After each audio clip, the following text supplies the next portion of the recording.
sur la Côte d'Ivoire, il y a beaucoup de messages comme ça que j'ai reçus. Une fois, j'étais en train d'étudier sur beaucoup de choses sur la Côte d'Ivoire et j'ai étudié l'éléphant. Il y a tellement de choses sur... En fait, quand tu as un cœur pour quelque chose, quand tu fais, Dieu te montre certaines révélations.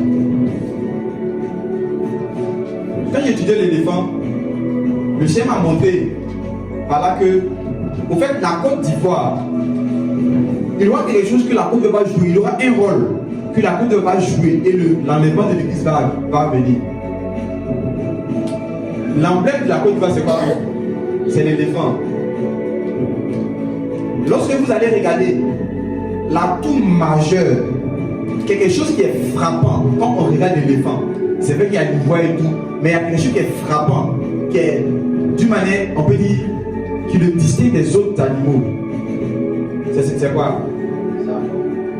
Ça trompe. L'ivoire là, il y a beaucoup de trucs que tu peux avoir aussi. Mais la trompe là, regardez les animaux. Il n'y en a pas. Peut-être qu'il y en a. C'est ce qui les différencie des autres animaux. Et la trompe vient de quel mot? Trompette. Lorsque la Côte d'Ivoire va commencer à rentrer dans une certaine dimension avec le Seigneur, la Côte d'Ivoire va être comme une trompette qui va sonner pour réveiller les personnes pour l'enlèvement de l'église. Et vous allez voir encore, même toujours dans le patrimoine de la Côte d'Ivoire, vous allez regarder, il y avait l'éléphant qu'on voyait et il y avait le soleil levant.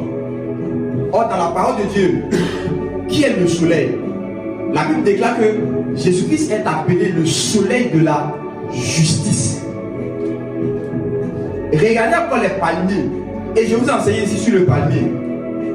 Le palmier, c'est une symbolisation de quelque chose de beaucoup spirituel que j'ai touché un peu la dernière fois. Et même quand vous regardez dans la Nouvelle Jérusalem, il y avait des palmiers qui seront là-bas. La Côte d'Ivoire va jouer un rôle vraiment majeur pour l'enlèvement de l'église. Et il fallait que les fils de la Côte d'Ivoire se lèvent pour sonner de la trompette, pour parler, pour chanter, prophétiser, annoncer la venue du Seigneur, pour évangéliser, faire des miracles, progresser dans les voies du Seigneur. Et le Seigneur nous donne la capacité d'accomplir ces choses. On va sonner de la trompette. Et les nations qui étaient endormies vont se réveiller. Il y a tellement de choses sur l'éléphant. Une autre révélation sur l'éléphant.